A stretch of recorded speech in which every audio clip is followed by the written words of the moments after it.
let me very warmly welcome you in the name of the organizing group of this lecture series. My name is Katalin Sende. I'm speaking from the Central European University, now in Vienna, and I would like to very warmly welcome all of you to this online collaborative lecture series on urban governance and civic participation in words and stone. As I can see from the strong interest and your active presence here, this is a topic, an issue which is very strongly in the public discourse, and these institutions and practices which determine our everyday life. Most of us are urbanites. Urban governance affects our everydays, and civic participation is a question which we are also actively involved with. We can look at this in the present, but we can also look at it as not only products of modern times, but with a very varied and rich past. The three conveners of this lecture series, Professor Susanne Rau from the University of Erfurt, Professor Zoe Opacic from Birkbeck, University of London, and myself, we have teamed up to examine these questions in the context of Central Europe in the first place, in a planned summer school with a collaboration of the three institutions which I mentioned. But due to the circumstances very well known to all of us, this summer university course had to be postponed to next summer, which we are looking very much forward to. But this also gave us the opportunity to organize a series which leads up to and deepens and broadens the set of questions very well beyond medieval Central Europe, as you see from the program. And this lecture series is the result of this preparation and intellectual inquiry into the topic. And we couldn't find any better institution to host such a lecture series than the newly established Democracy Institute of Central European University. This institution, which remains a stable presence in Budapest in the troubled history of CU, also has a working group focusing on democracy and history. This working group inquires the emergence of democracy as a socio-cultural practice. Let me then say a few more words of introduction in the context and in the thematic setup of our lecture series, and I would like to ask Balázs to butt in as soon as he can find the right device to speak. So as you perhaps have already studied the whole series and not only the topic of today's lecture, you could see that these 12 lectures are rather an exemplary than a comprehensive coverage of this very topic. Only a fraction of those intellectual possibilities to connect to premodern urban governance and civic participation. And if I may reveal a little bit of a secret behind organizing this series, it was to a great extent up to the lecturers themselves. Many of them we can welcome here in the audience today, to propose a topic and to reflect on the general idea. So they were given considerable freedom, so we could experience what are really the hot topics in research on civic governance and urban participation. And we were pleasantly surprised that it was not really the usual suspect which came up. So we didn't get an offer about the changes of town council membership over time in a certain area or period, or not a talk on town halls, but rather on institutions and practices such as punishment and armories and arms, or governance in imperial villages, which are topics which show that this issue of urban governance is in flux. It is changing in research traditions. We can see a strong presence of materiality among the topics, but also ideology and political thought. So we are looking forward to a very varied ways of exploring these issues, not only in medieval Latin West, but also to branch out into the Ottoman Empire and into South Asia.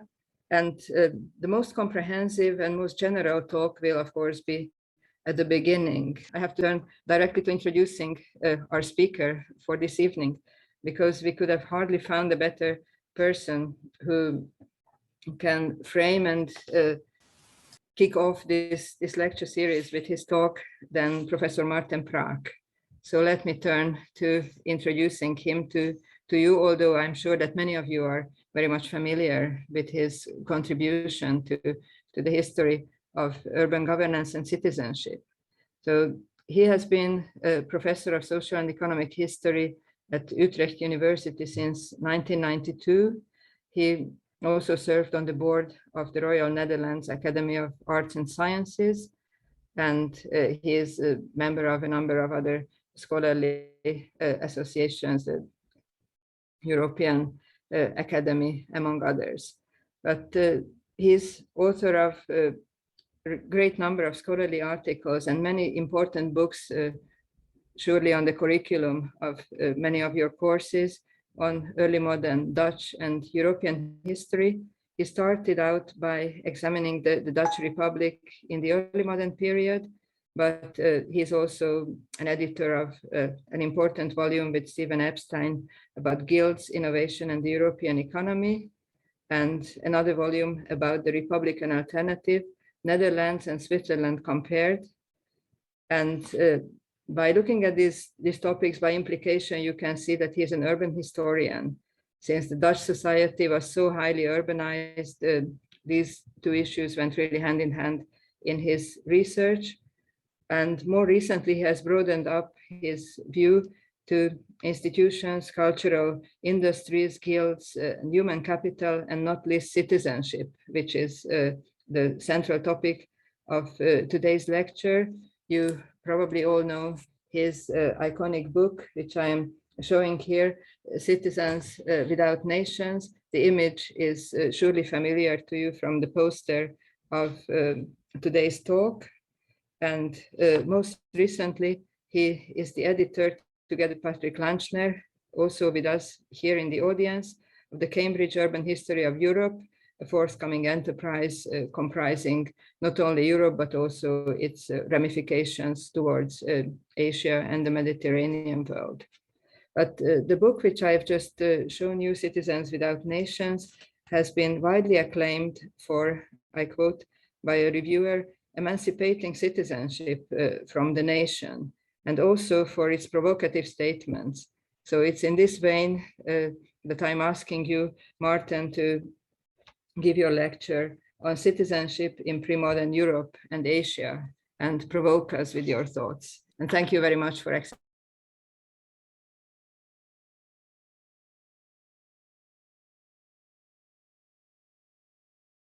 the invitation. For inviting me.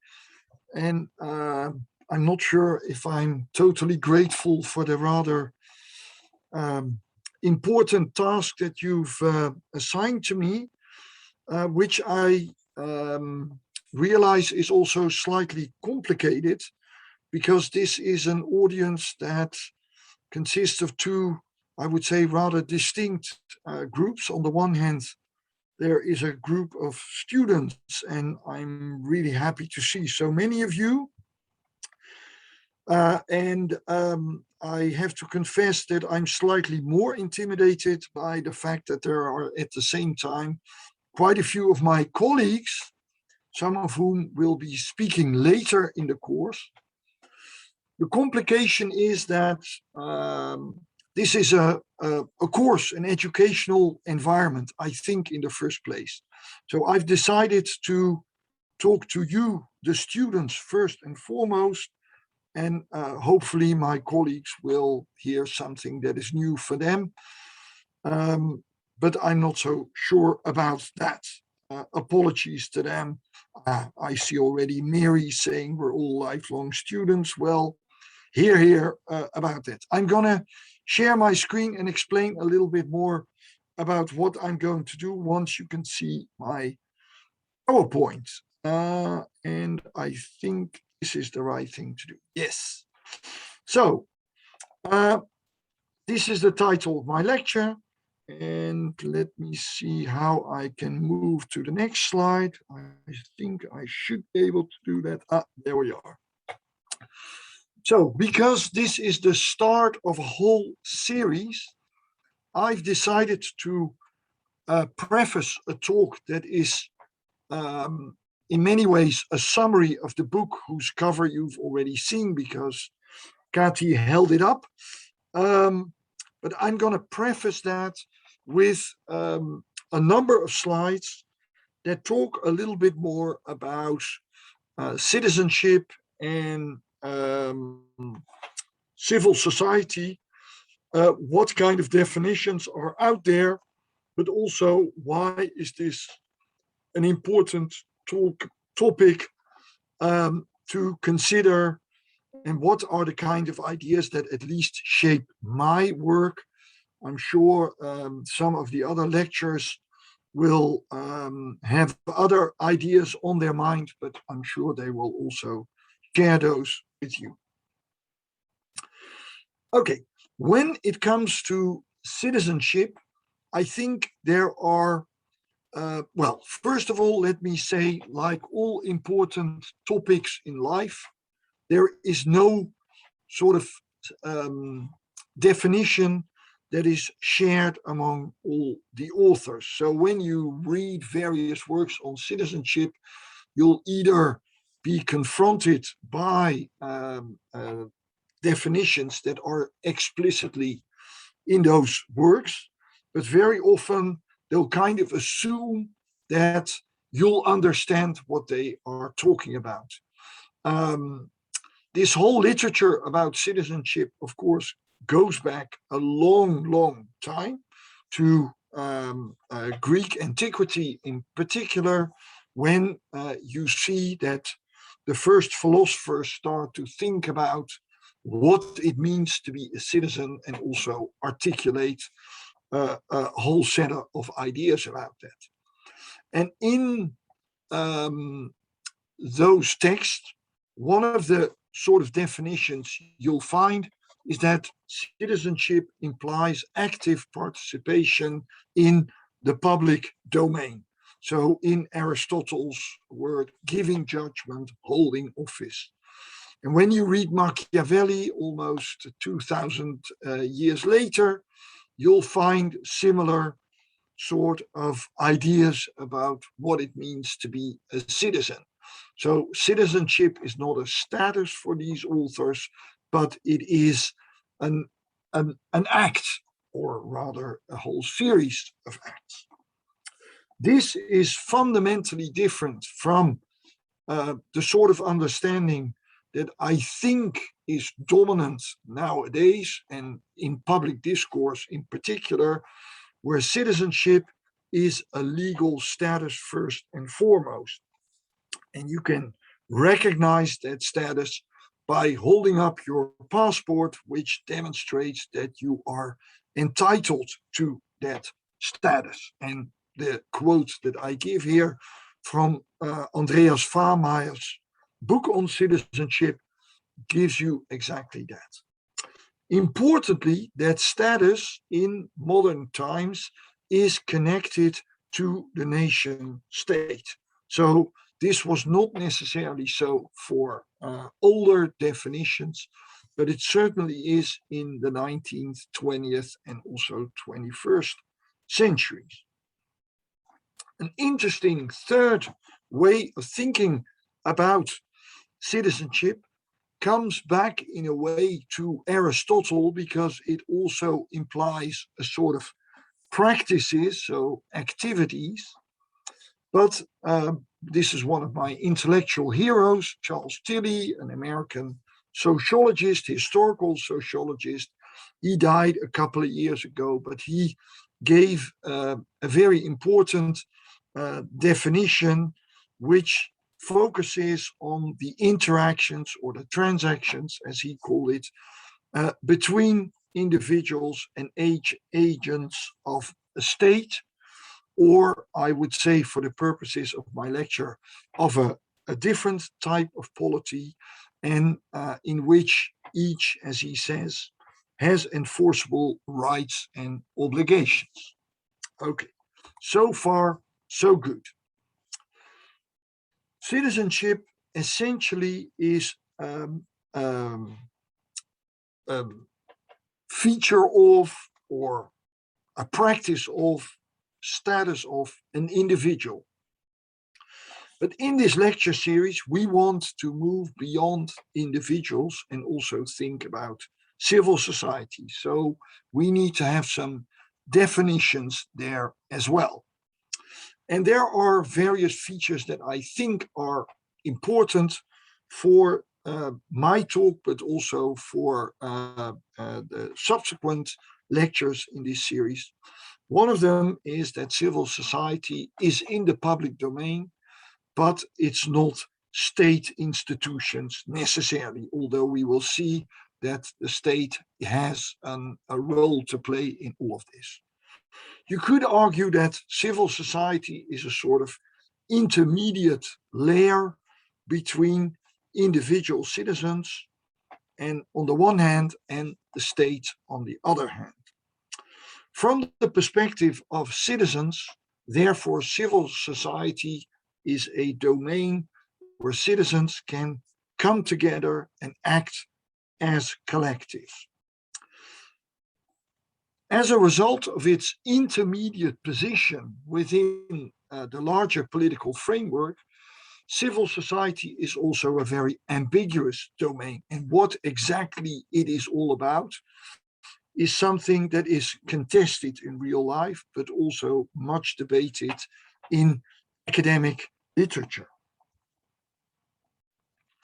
A number of important theories have shaped the debates about civil society. And I want to pinpoint three which are informing explicitly or implicitly my talk. So the first one is that citizenship is an important element in the story that explains why Europe emerged as a dominant global power from the late Middle Ages onwards. So according to Max Weber, Europeans had invented a particular institution that helped to mobilize the individual, but also collective energy, if you will, of the Europeans, and that gave them an advantage over other civilizations or polities, or however you want to define these collectives. And I'm gonna challenge that idea to some extent, but not completely. Another very influential theory was launched right after World War II by the British sociologist T.H. Marshall, who claimed that citizenship evolved in a sort of series of processes, that it began in the 18th century, which from my perspective is far too late, but as a civic issue, as a result of the French Revolution, people got legal status as citizens, then it became a political set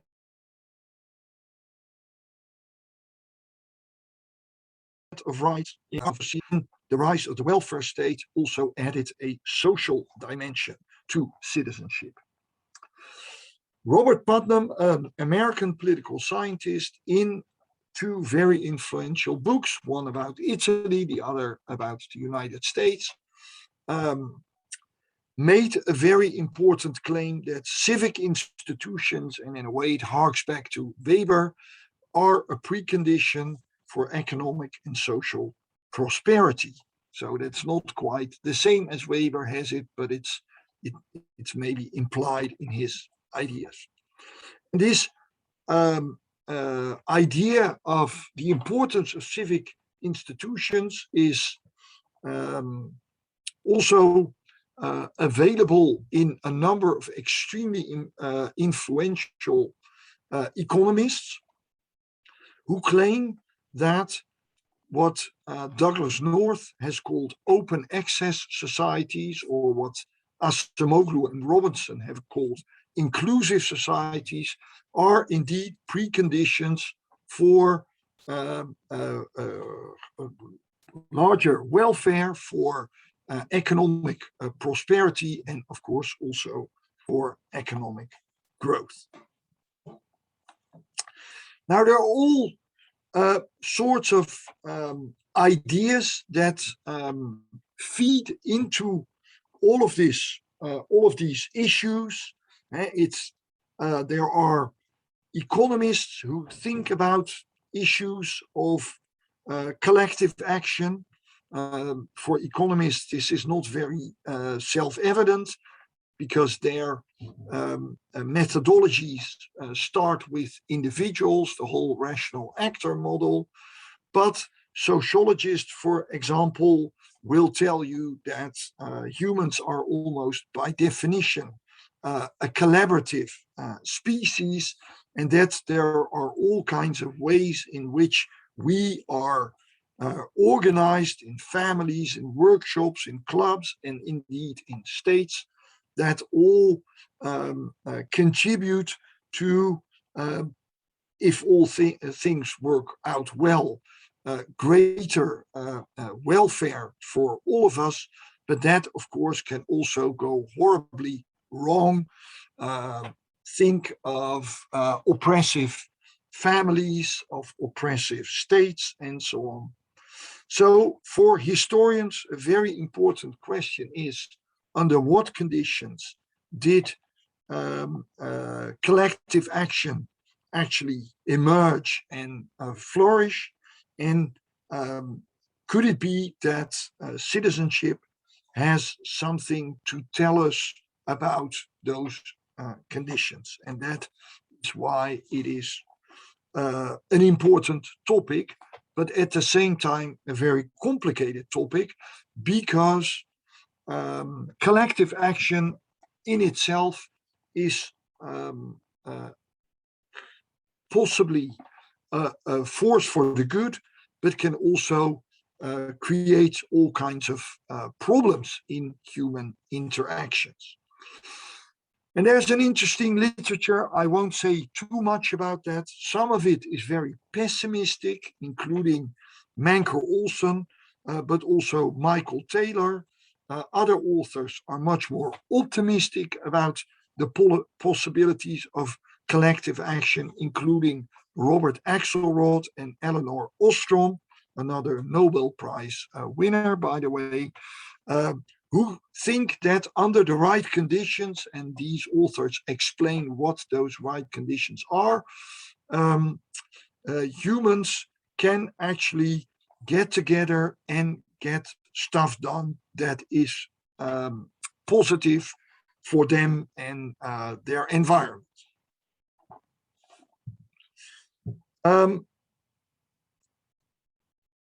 So one of the big questions is, how can you measure those positive outcomes? And when you ask economists, they will say, look at GDP, gross domestic product or national income, and there might be some sort of connection with subjective well-being. But interestingly, and that is the blue line, interestingly, some countries report much greater happiness than you would expect on the basis of their economic outcomes, and other countries report far worse happiness than you'd expect on the basis of their economic performance.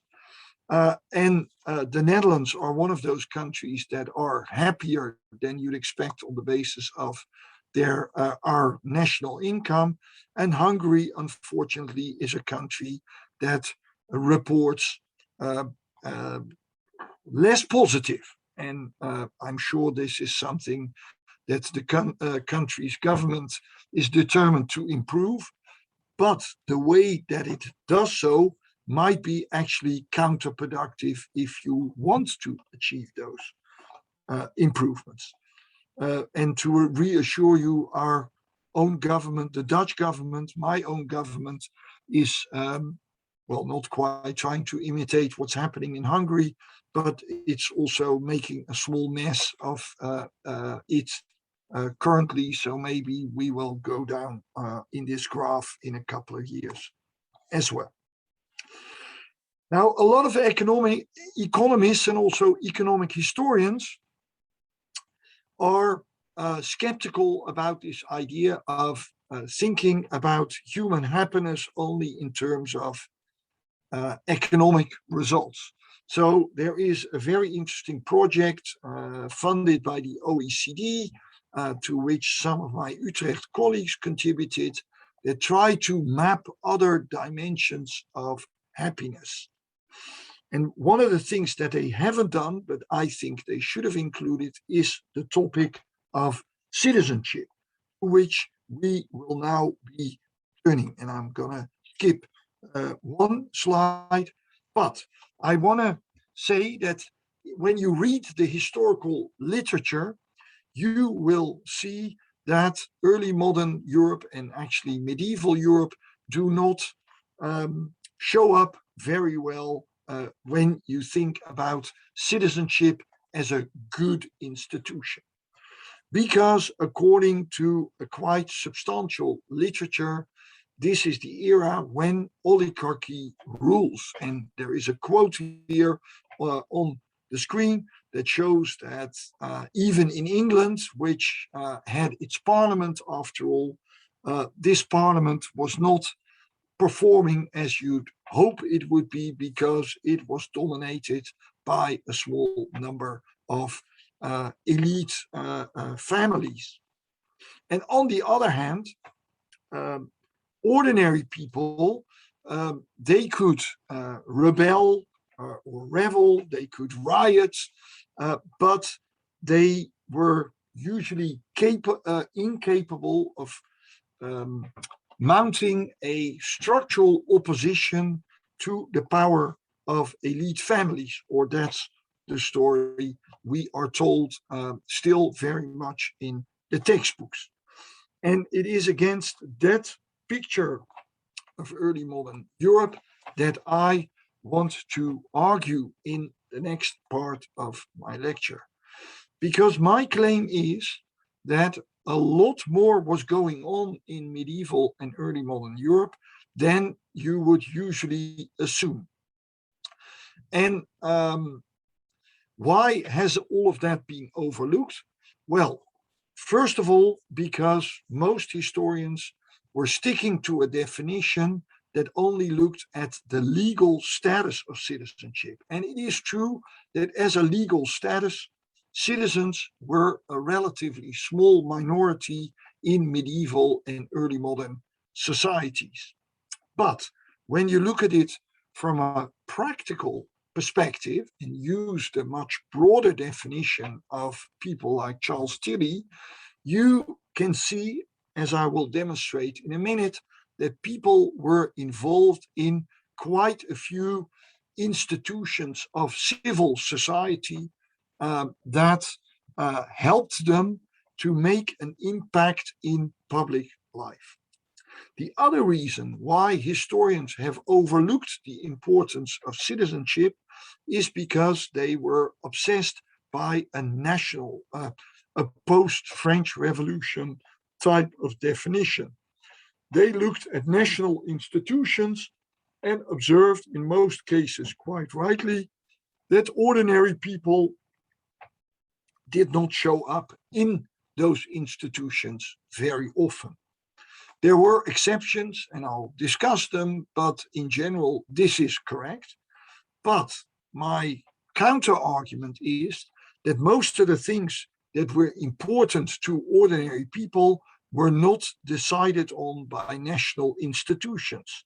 Those medieval and early modern national states were mostly preoccupied with warfare and international politics, whereas schools,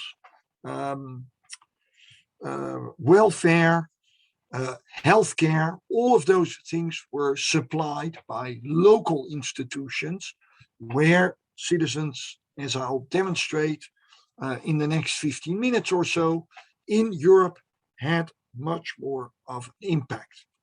And to demonstrate this, I will be looking at 4 dimensions of citizenship.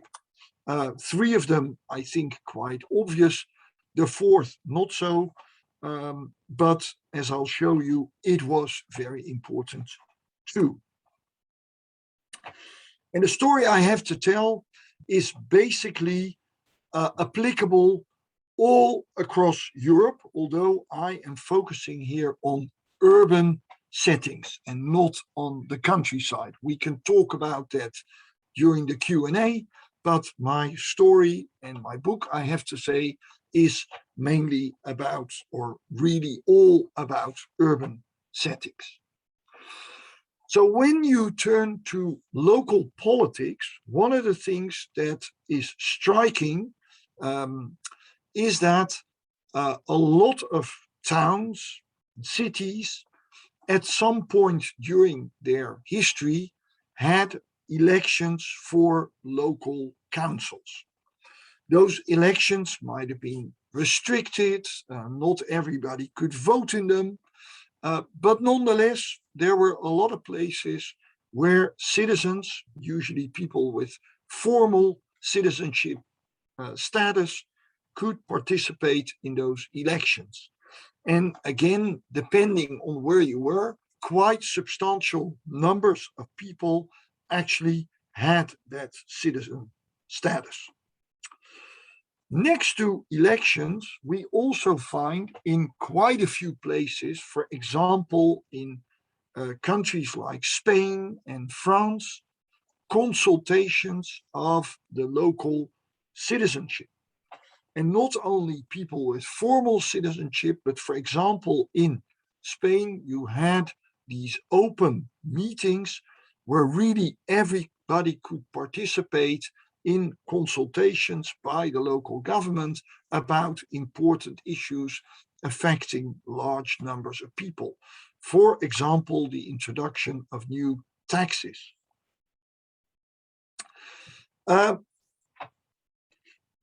Towns also represented the local citizens in provincial or sometimes even national institutions.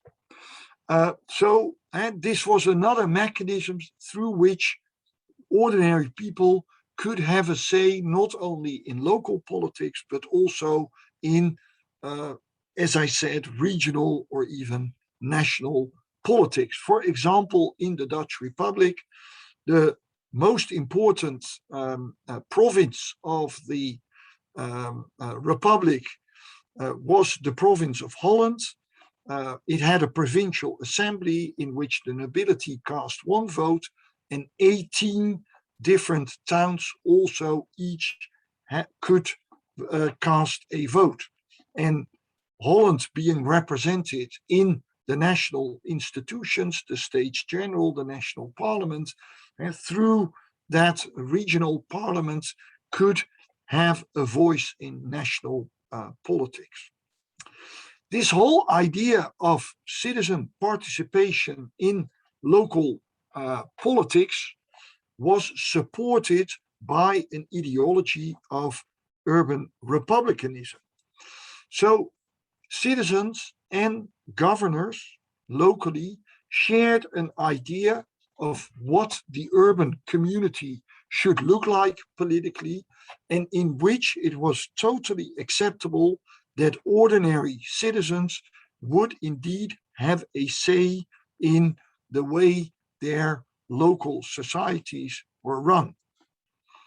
And if ordinary channels did not provide the sort of outcomes that people expected or wanted, they could resort to an instrument that was very popular and also seen as legitimate in medieval and early modern polities, and that was petitioning. And when you go to the archives of these urban communities, you will find there hundreds and even thousands of petitions that were routinely submitted and discussed in these institutions. And if none of that worked, then indeed those local citizens could turn to rebellion and pressure their governors. And again, in the local archives, you'll find a lot of evidence that these local elites were very aware of this possibility as an outcome of policies that were unpopular in the community. So let me turn to another institution of civil society, the guilds. So this is a typical example of middle-class collectivism, and you'll find dozens of guilds in even medium-sized towns all over Europe, and larger towns had maybe over 100 guilds. And all of these guilds were organizing not only economic life through, for example, the education of the next generation of craftsmen, through a mechanism that we know as apprenticeship. But at the same time, these collectives of citizens are also active as lobbyists for the particular occupation that they represent. They have welfare schemes for members who are sick or for their families when they die. And they are also, particularly in the Middle Ages, involved in many towns in the recruitment of soldiers from the urban population. Another institution that we find all over Europe are various welfare institutions, either as brotherhoods or indeed as guilds or hospitals. There are church institutions. The number of people and the number of organizations indeed are huge. And what is interesting about all of these institutions is that most of them recruit on a voluntary basis. So the guilds you had to join if you wanted to be an entrepreneur in a certain type of occupation. But these are most of the time completely voluntary institutions that are at one and the same time organizing support for the in-group, as it were, the people who joined the brotherhoods and so on and so forth, but also are active in supporting the wider community through donations to what was known as the general poor. But I want to underline the voluntary character of much of what is going on here. These are people that, as they say themselves, out of love for their community and fellow citizens, are willing to contribute their time and money to these welfare schemes. And of course, compared to modern welfare states, these were very low-key sort of schemes. But in the context of these urban societies, they were seen as very important. This brings me then to the last topic of my survey of European citizenship, and that is military citizenship. So in medieval and early modern towns, a lot of people could expect at one point or another to be called up for military service, as it also existed in most of Europe until a couple of decades ago. And now, of course, we've got professional armies. You had those too in the Middle Ages and early modern period.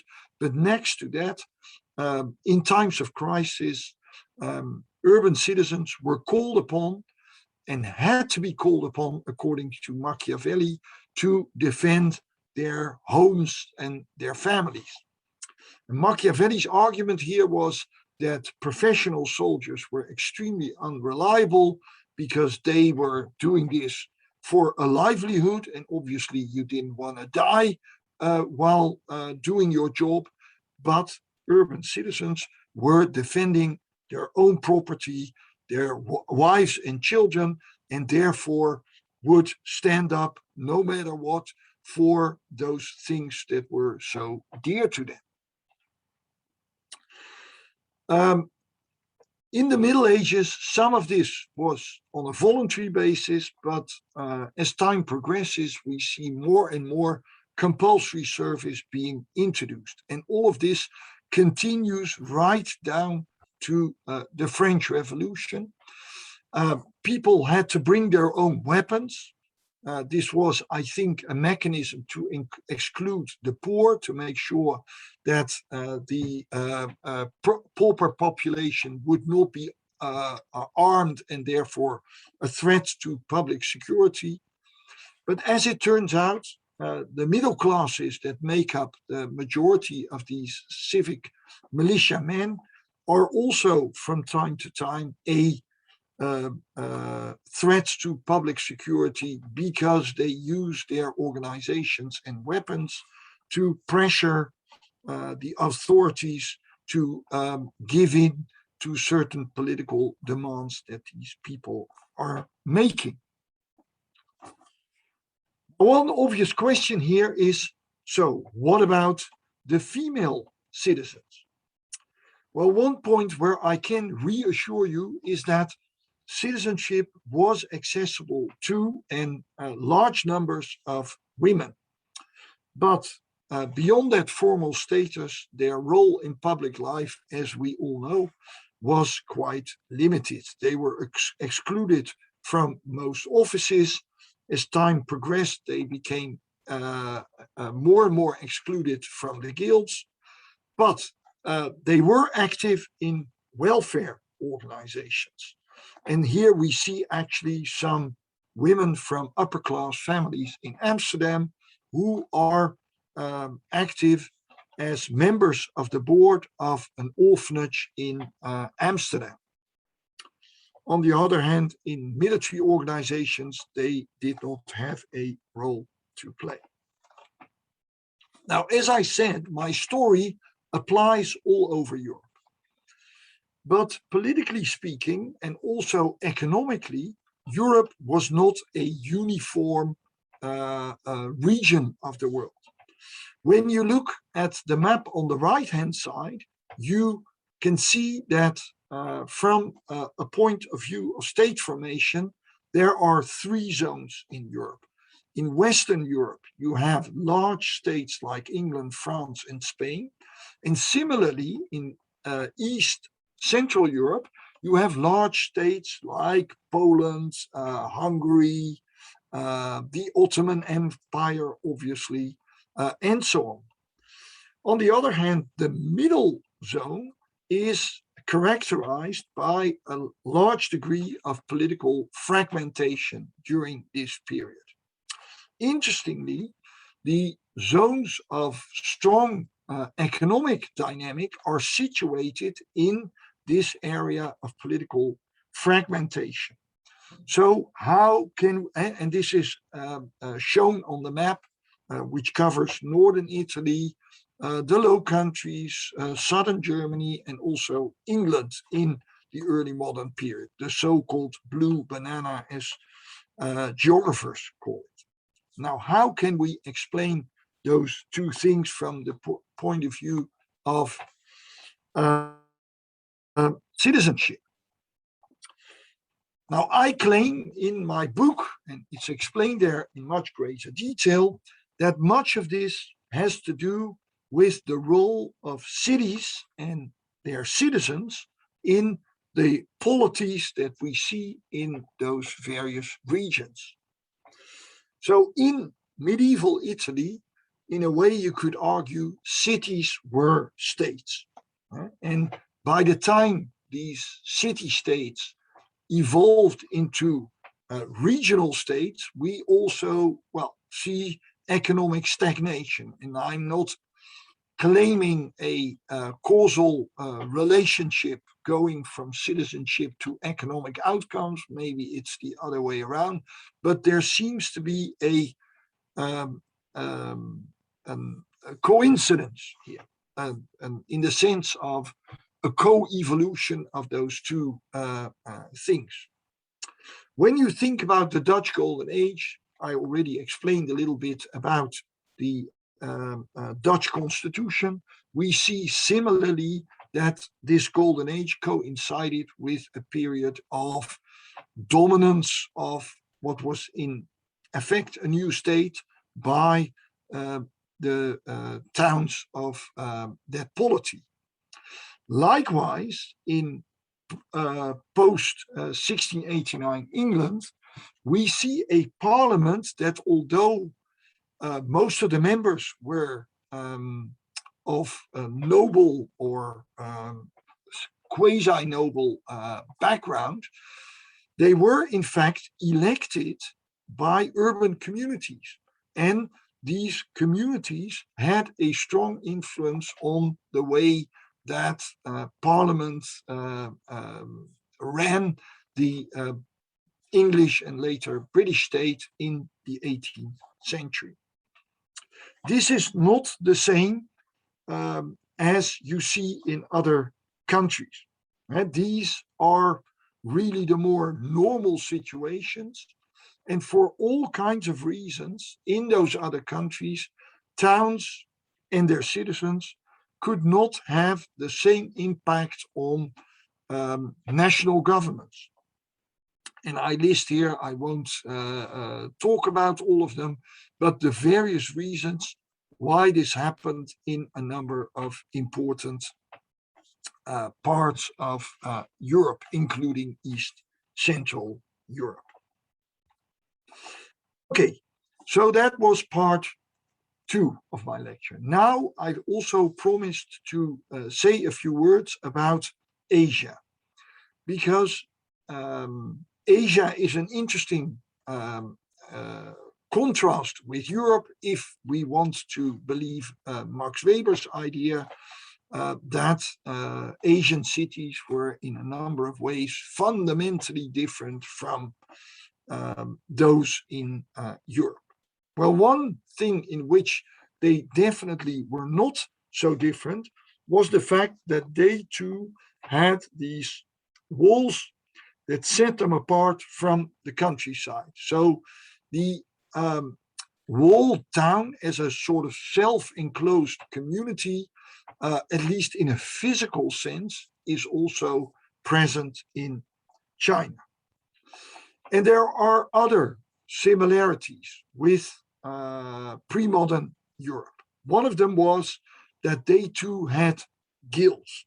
And even though these guilds were recruiting on a slightly different basis because they looked at the place of origin rather than the occupation of their membership, but because the two very often overlapped. So people with certain occupations came from specific regions of origin, you still find a lot of similarities with the European guilds. Interestingly, also welfare is supplied or provided by those guilds and other benevolent societies that were publicly acknowledged, and pretty similar to what we would call brotherhoods in a European context. But there were also differences. One of them was that there were no town councils as you find in Europe. Chinese cities were ruled by governors that were sent over by the central state. But of course, to be effective, those governors had to interact and collaborate with local elites and local society much more generally. So we see a lot of those governors going into their urban communities and, for example, ask neighborhood chiefs, and the neighborhoods are another similarity. You find them in Europe and in China. Neighborhood chiefs, tell me what the people in your district are thinking or why they are unhappy about my policies. Likewise, we don't find civic militias in Chinese towns, but they also had mechanisms to make sure that people were called upon to participate in local defense. And particularly during the major rebellions, we see local armies being recruited among the citizens of various urban communities. So in China, there is a different context for citizenship. Because the Chinese state is not as powerful as the European states. And as a result of that, there are a lot of informal arrangements going on. But nonetheless, we see in urban communities a very important role for self-organization, for civil society, if you will. Those institutions are present there as well.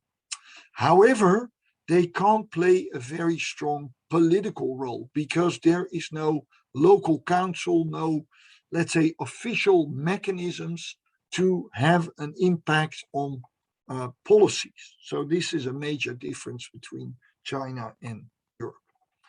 Quickly on to the Middle East, the Ottoman Empire, where again you see cities that are pretty similar in outlook to those that we find in Europe. This is poor Aleppo, which is also surrounded by a wall. I say poor Aleppo because it's been razed to the ground more or less during the recent civil war in Syria.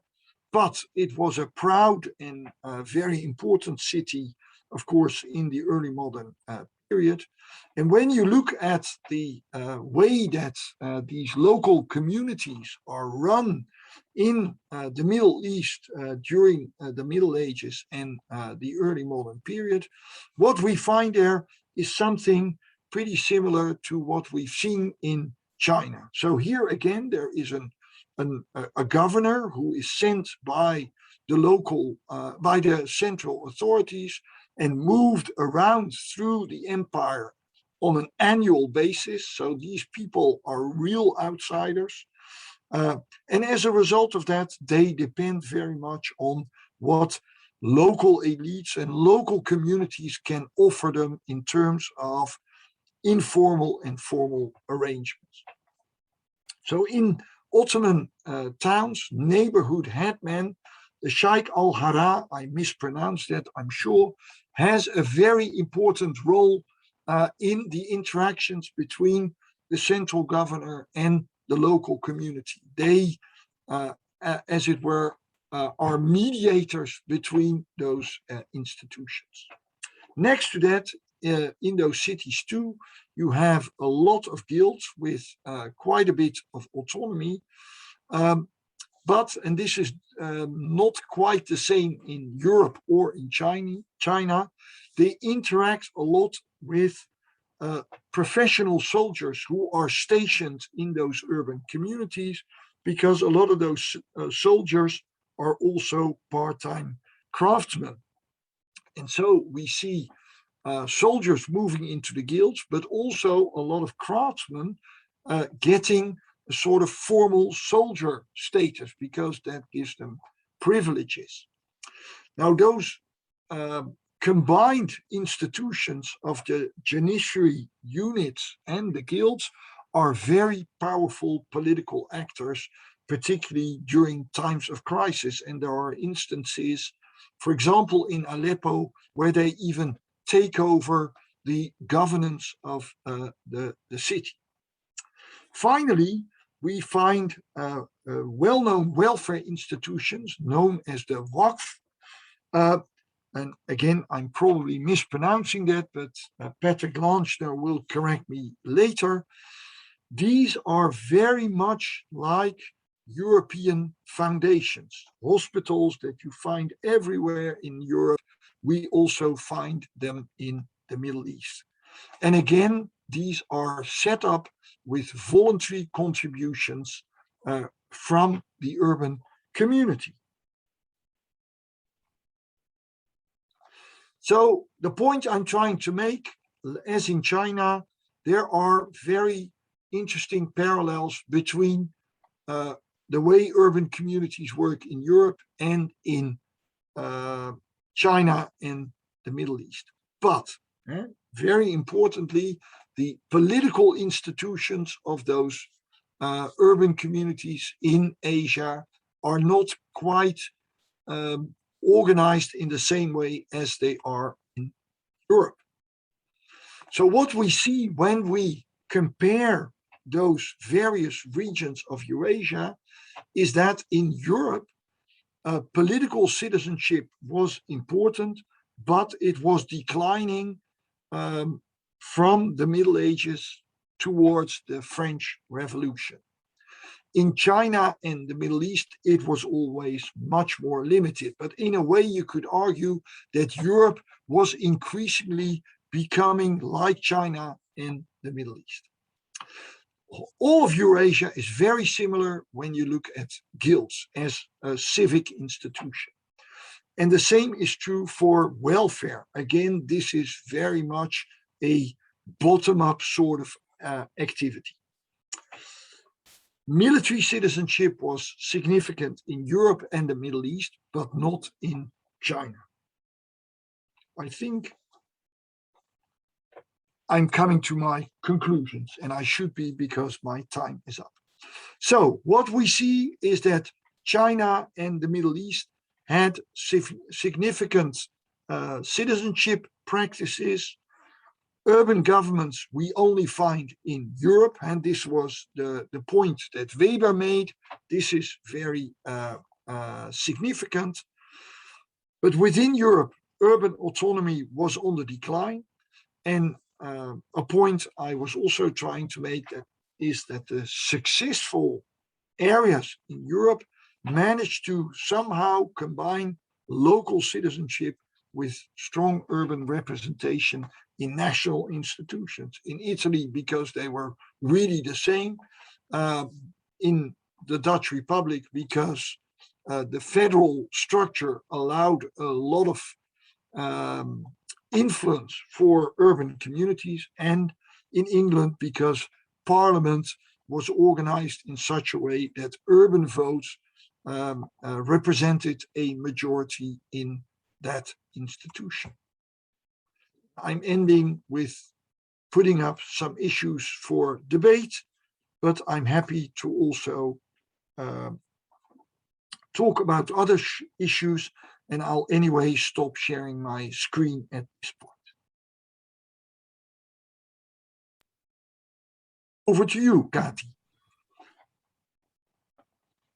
Thank you very much, Maarten, for this absolutely fascinating panorama and for giving us an introduction, framing the whole lecture series. So I already see many hands raised up, and if you don't mind that I say to our audience of colleagues that I would like to take the students first, to give them the first right of asking questions. And I saw Zoe Schwartz.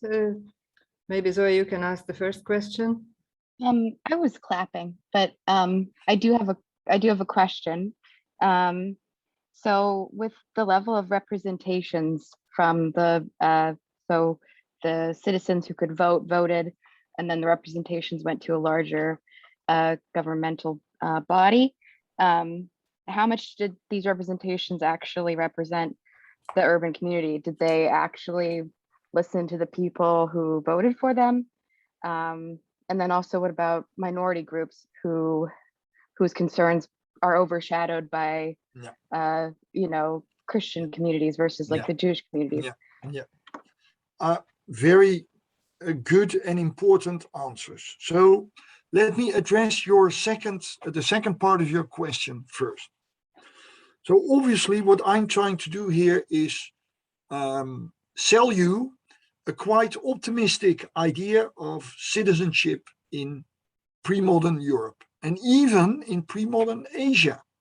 I'm telling you that things were not as bad as most history textbooks would like us to believe.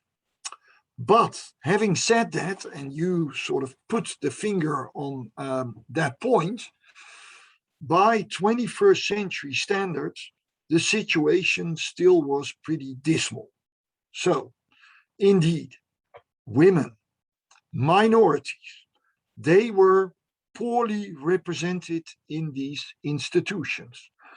I try to make the point that at least for women, there were some options, but they were very limited. Having said that, it is important to remind ourselves that in the Netherlands, women only got the vote in 1919, so about 100 years ago.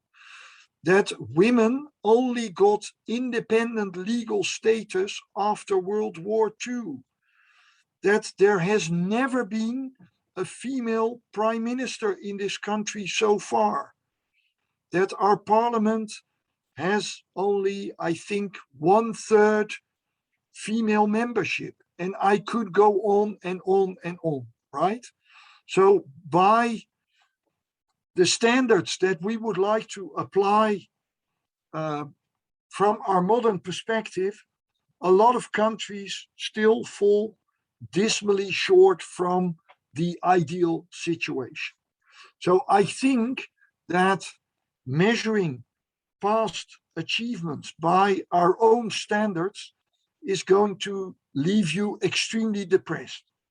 So what I would like to do is to say, well, things weren't like we wanted them to be, but they weren't as bad as we have been told for a very long time.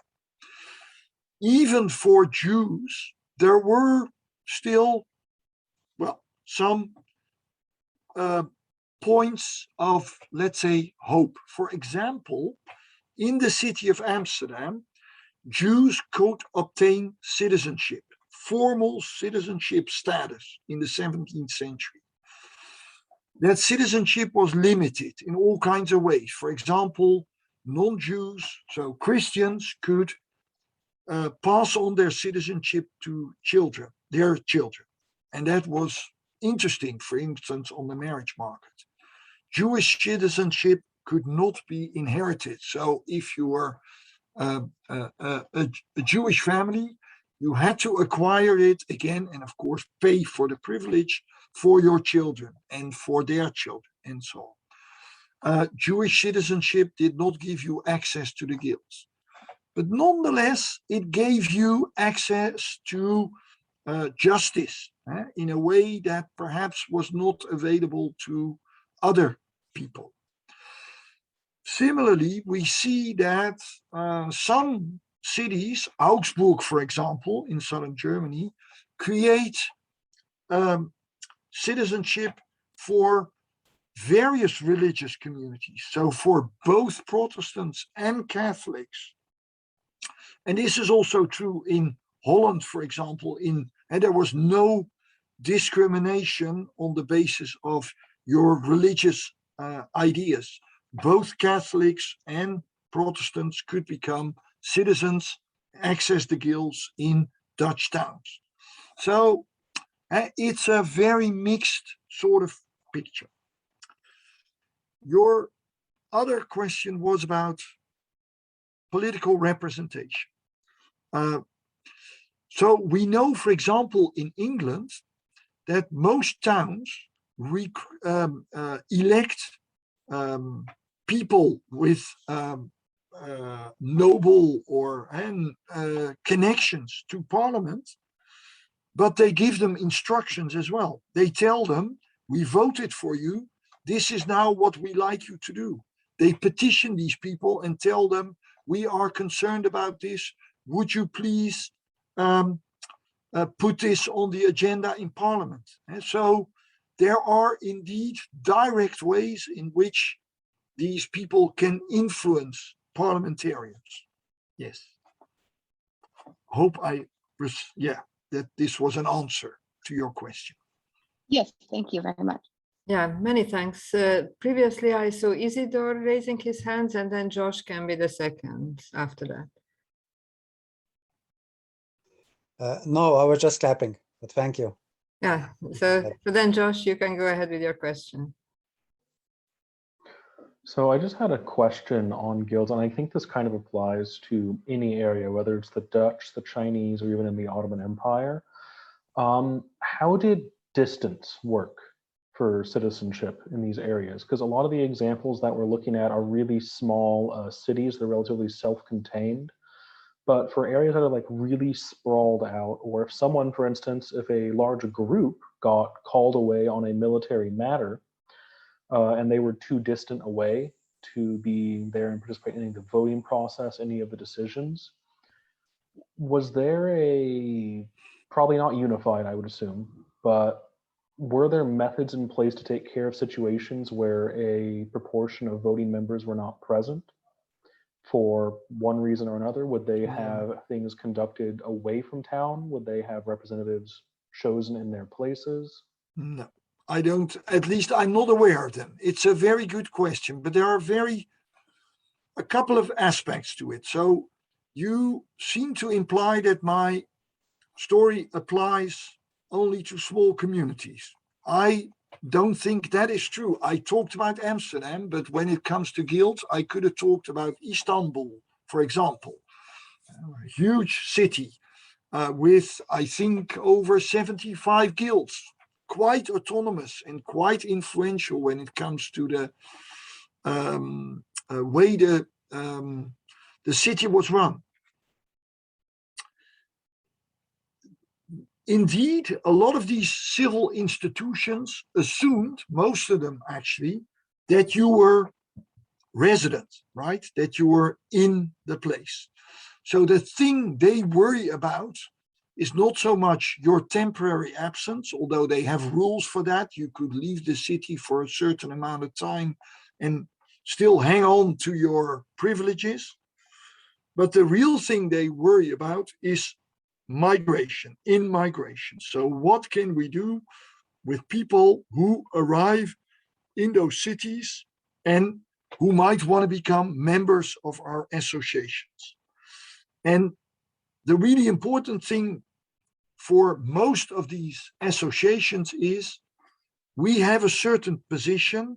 We have, for instance, built up resources, and we don't want to hand out, as it were, for free access to those resources. For example, I mentioned they have welfare funds, which they distribute among their members. So they worry a lot, like modern governments and also citizens, I have to say, about the possibility that large numbers of people will come to the country and exhaust the welfare state, for example, or the housing stock and so on. So these cities have all kinds of mechanisms to take care of this. Again, in a lot of the literature, you find stories about these mechanisms being totally exclusionary. This cannot be true, because all of those towns and cities, for purely demographic reasons, were relying on in-migration. They simply could not survive, let alone grow, without a constant inflow of individuals from the countryside. Because, well, you may know this, they had a natural death rate which substantially exceeded their natural birth rate. So immigrants were absolutely crucial for these towns and cities, and therefore also for their civic institutions. So when you start looking at the numbers and at the mechanisms, you can see that people from outside are acquiring citizenship on a totally routine basis. But also we see, and so that is the formal status of citizenship, but also how these civic institutions are willing to accept new members simply to replenish their membership. But they just don't want to let everybody in without any obstacles. So they say you have to pay to contribute to the funds that we created for our members. Think of it as an insurance scheme. Or you have to bring your own weapon to be a member of our defense forces. But then they also say, it's not a voluntary act. You have to be a member of our defense forces and you have to bring your own weapon. So they are all the time sort of moving between wanting to include people and thinking about, yes, but we can't just share all our privileges with everybody. So this is the sort of complicated situation they find themselves in. But I can assure you, they manage to include lots of people. Yeah, thank you very much, Maarten. I see that Anna would like to ask a question next, maybe. Thank you very much for the lecture. And my question actually also concerns guilds, because there is a view in the literature, especially for the early modern period, that as guilds were restrictive of the economic activity and restrictive of the market, they actually led to the slowdown of economic growth. And from your lecture, I think the perspective is quite the opposite. So maybe if you could comment on that view, please. Yeah. So thank you for making that observation. There are a few topics that I like to talk more about in the guilds. And this is indeed the point I was implicitly trying to make. So the sort of traditional economics proclaims that markets will work better if they are uninhibited by institutional constraints. The point of the new institutional economics is, well, not quite the opposite, but to some extent, it is the opposite. It claims that markets can only work properly when they are embedded in institutional structures that, for example, help you to reclaim money from somebody you delivered something to who is unwilling to pay up, or that prevent corruption, and so on and so forth. Increasingly, that literature is also acknowledging that you need institutions to help all kinds of economic processes along. For example, to supply occupational education, crafts education, in a situation where the state does not supply that. And so, as Kati was saying, and I'm now going to stand up and show you the book, another self-advertisement.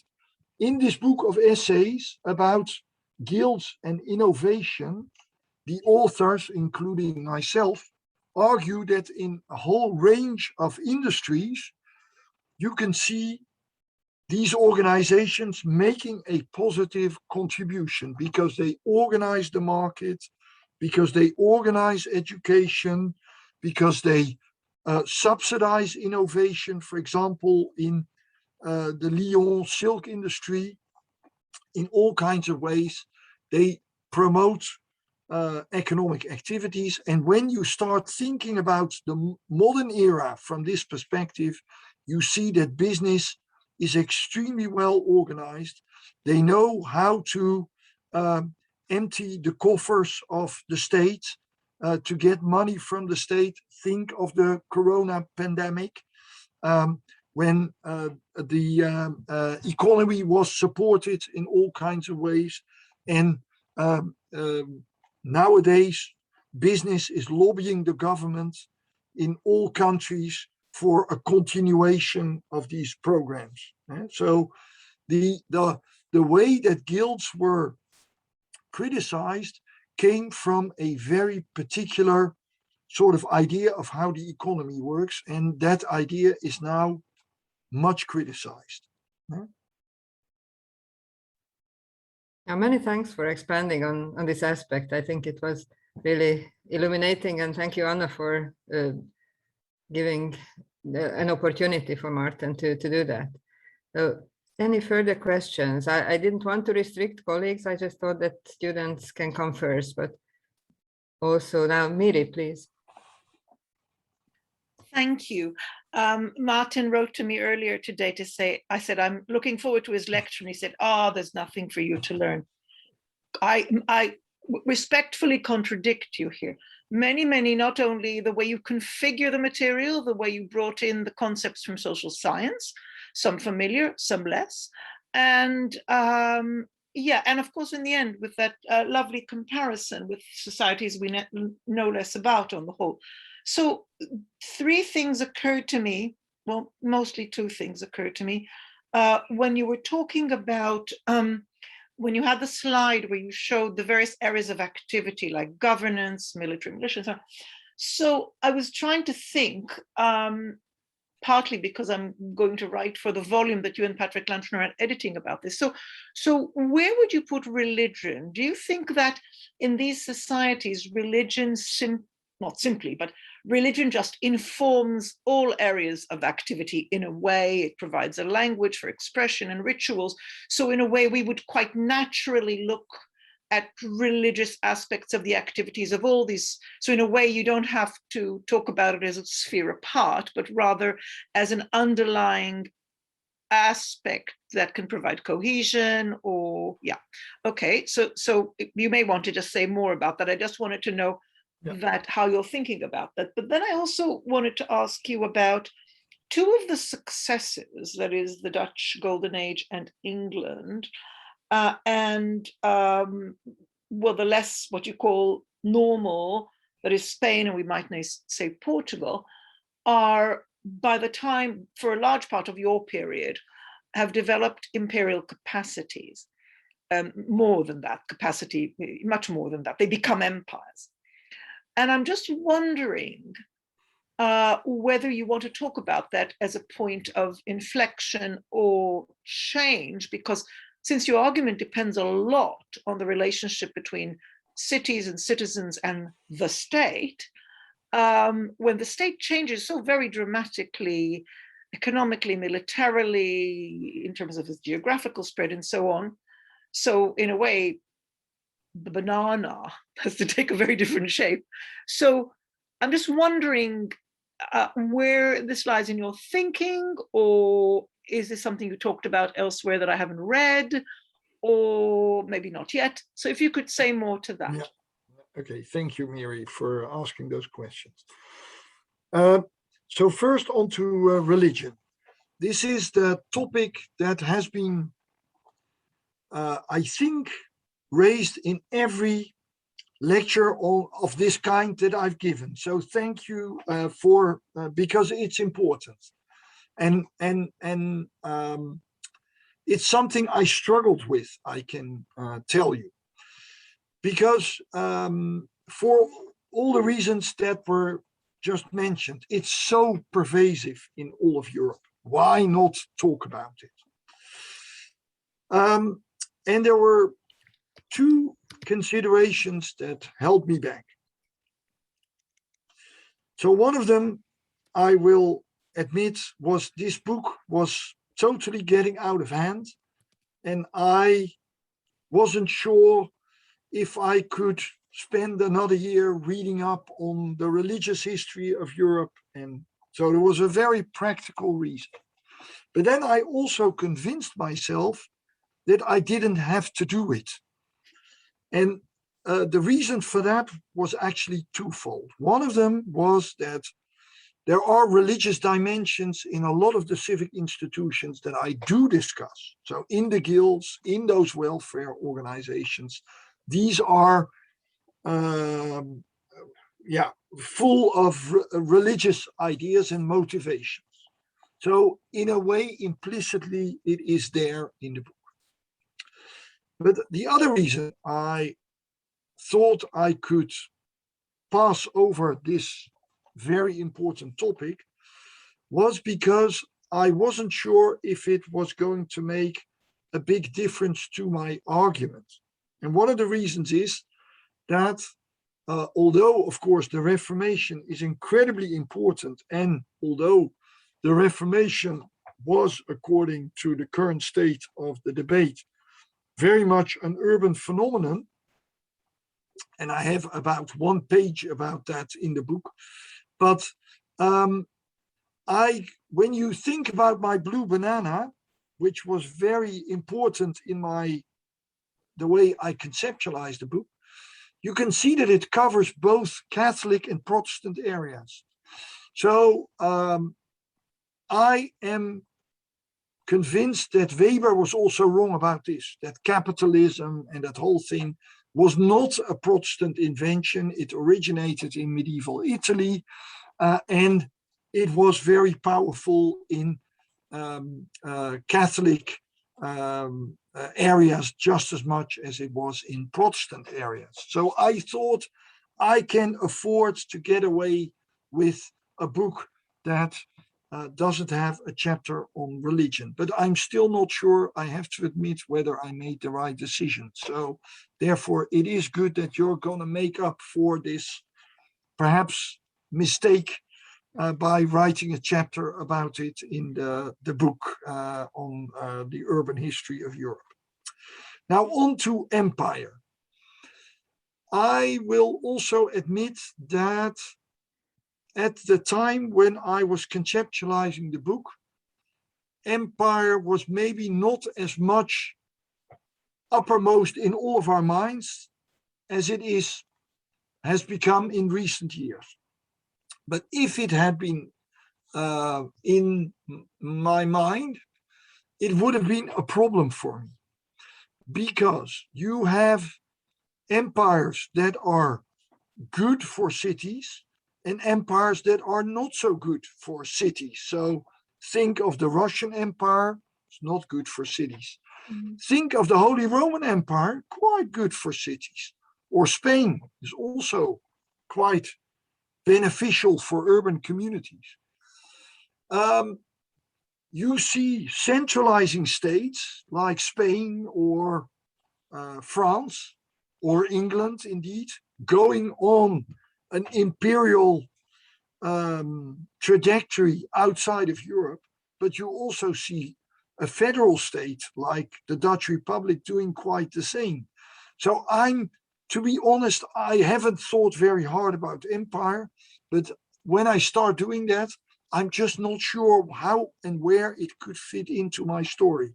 It is a problem for me, if you will. Yeah. Thank you. Yeah, thank you very much. Maybe if you are not completely exhausted, Maarten, then we can take a couple of more questions. Well, but I have to go to join my wife in a minute. So let's not go on for too long. Yes. Yeah, so Ferenc here, please. Yeah. Maybe then you have the last question now. Thank you very much, Maarten, for this wonderful introduction. Just one point in which way you could perhaps elaborate this issue of economic success and political change in the early modern context, which is long distance trade. How would you try to explain the relationship between long distance trade and the blue banana? Perhaps that might be an issue for consideration. Yeah. So the way I see the connection is that to mobilize the sort of money and resourcefulness, let me call it that seem to be crucial for these long distance trade adventures. It was easier to do all of that in urban environments, in environments where merchants did not feel they had to reckon with central state institutions.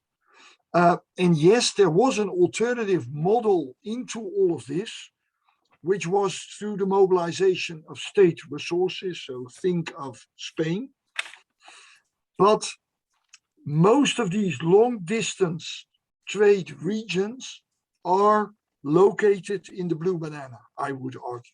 Mm-hmm. And that, in my view, is no coincidence. So let's say early modern capitalism seems to be related to low levels of political integration.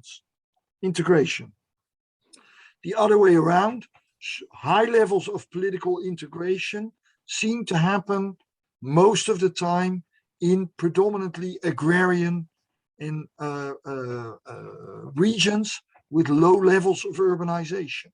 And that is the sort of geographical division that I see within Europe. And to be honest, that's not my idea. I've borrowed that from a number of authors.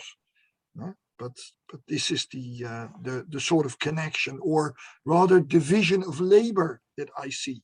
So my story is one of, and now I'm going to use that word, I think for the first time, modernization in Europe happens along two distinct trajectories. And this is contrary to what the textbooks tell us. They say you have economic and political modernization. It's all part of one process, the rise of the bourgeoisie.